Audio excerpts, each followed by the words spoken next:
Update naman po dito sa ating hagdan.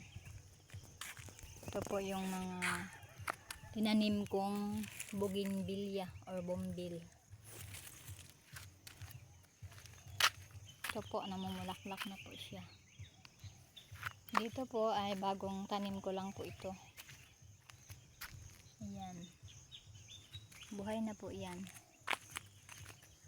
Nilipat ko na lang dyan.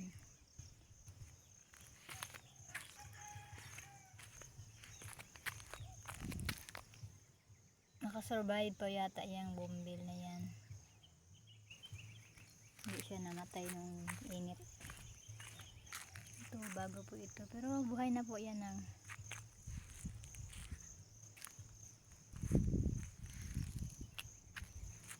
doon po ay ano pa ako ng ibang bombil.